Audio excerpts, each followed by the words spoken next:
Hello everyone, today we are going to start Burmese invasion in Assam, topic 4.2, that is causes of the Burmese invasion and importance of Purnananda Buragohain. Okay, so we are studying about Purnananda Buragohain here, okay, because his period or his administration, during his administration the period was handled by him so nicely that he left a benchmark of his administration. Okay, so how did he manage, we will see here.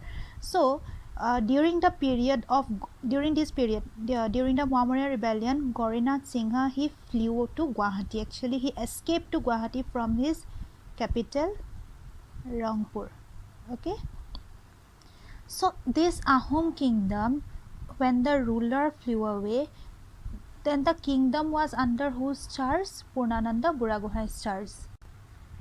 Purnananda Buragohain, he actually handled the entire situation so nicely. We got this one in our last chapter too.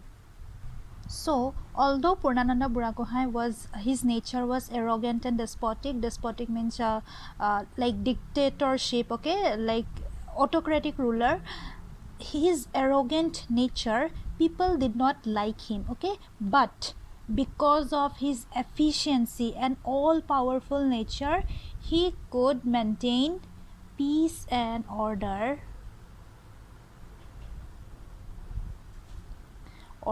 in the Ahom kingdom. During which rebellion? During the Maumoriya rebellion. Okay, so about this we have an evidence. Okay, we have example Edward Gate.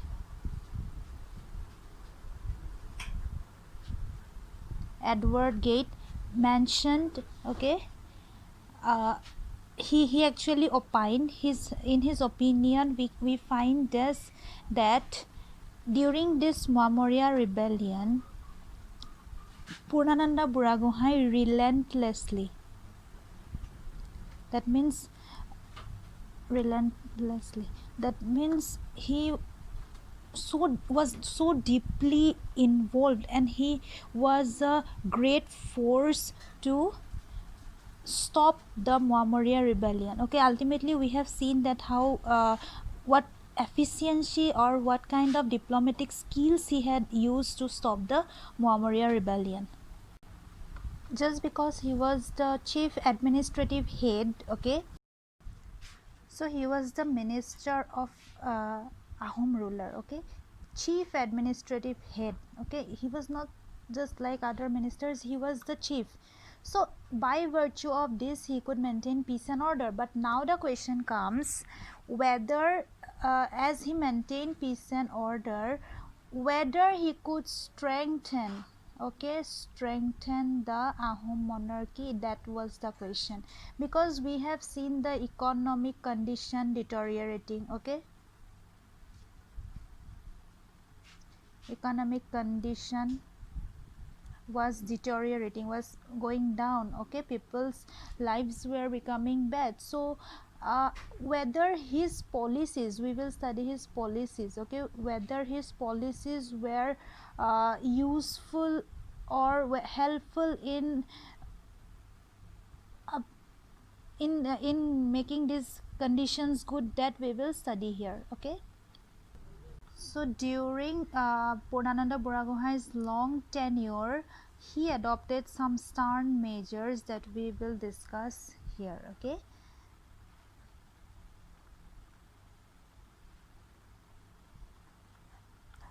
what kind of stern measures, how the period during his period, how he could maintain peace and order, and what were the drawbacks actually. So due to these stern measures, the other officials were unhappy because they could not voice their dissatisfaction. Okay, so Purnananda Buragohain also did some very cleverly managed to stay in his position. So let us see. Gaurinath Singha, after his assuming office, he died, okay, within a year. So his death was kept secret, okay, by Purnananda Buragohain. So as the main rulers that was kept a secret, okay, what was actually Purnananda Buragohain planning? That is the important thing here. So what was the plan here? See, when the ruler died, his plan was to appoint a less powerful. He was a minor, okay. So less powerful, when the king is a minor, he cannot take powerful decisions, okay. So that was the plan. So this Kamaleswar Singha would be a puppet king. Puppet, you understand, puppet in the hands of whom? Purnananda Buragohain.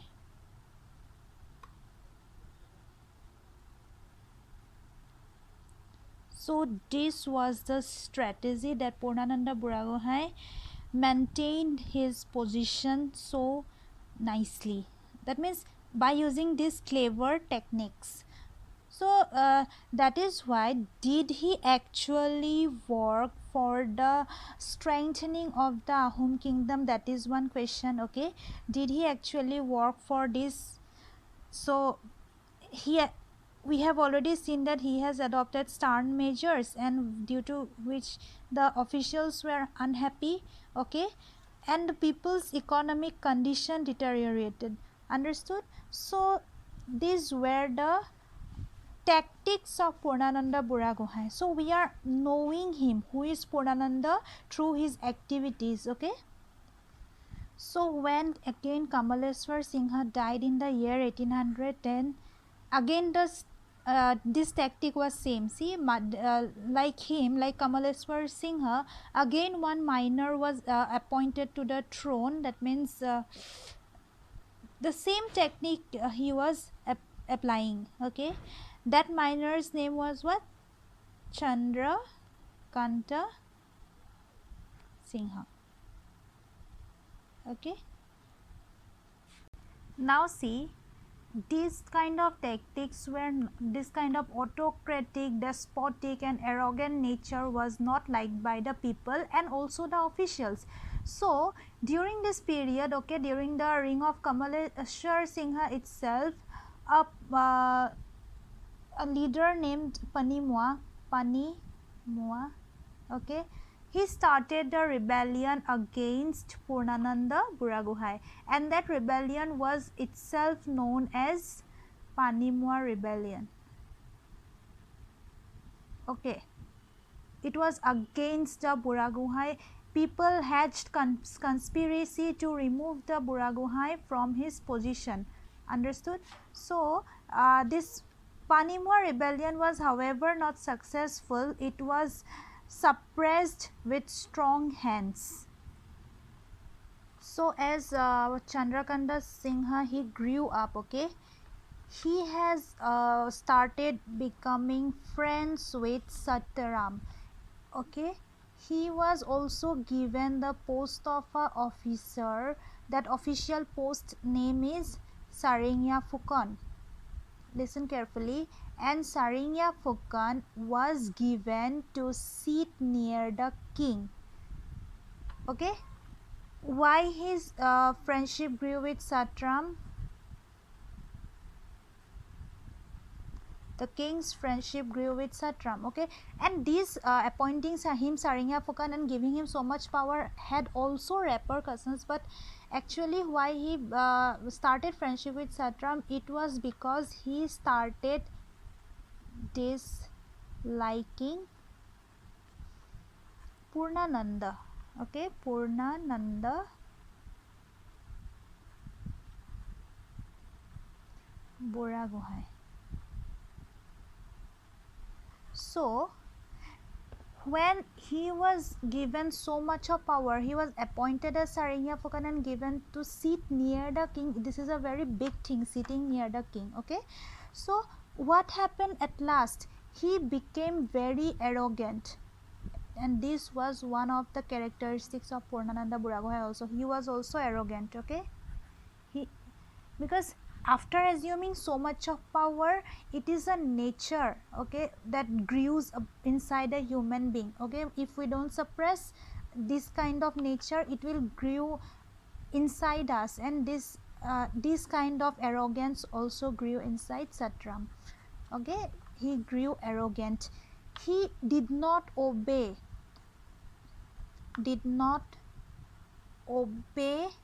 anyone, not even the Buragohain, okay.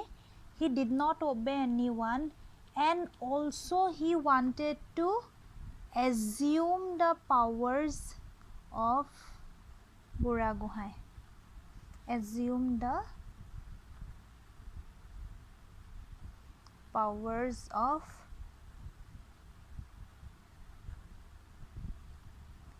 these are the results of see, everything has a link. These are the results after he was appointed as Sarinya Fukan. He wanted to assume the powers of Buragohain. So like the previous conspiracies we have seen against Purnananda Buragohain, this conspiracy was also actually caught, okay. This was caught. Every conspirator, those who hatched conspiracies against Purnananda Buragohain were punished. They were hanged, okay, except him, except Satram, because Satram was escaping along with the king, okay. He took refugee along with the king.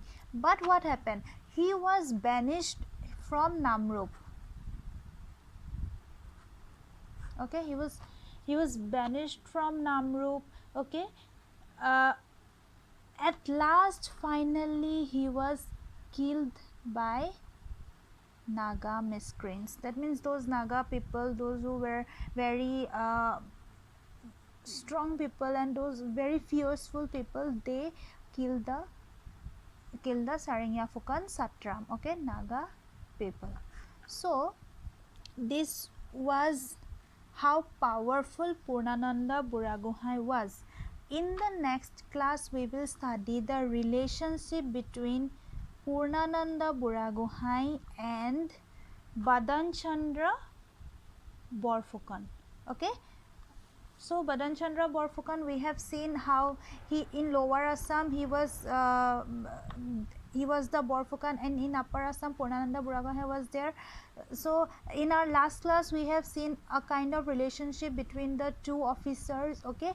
So how this relationship became bad, we will see this, okay. So this was the main reason, you can say that this was this relationship, and the contradictions of this relationship, conflicts of the relationship between Badan Chandra and Purnananda actually was one of the main reason of the Burmese invasion, okay. It was the immediate cause, the results were the immediate cause, their conflict results were the immediate cause of the Burmese invasion. Thank you so much.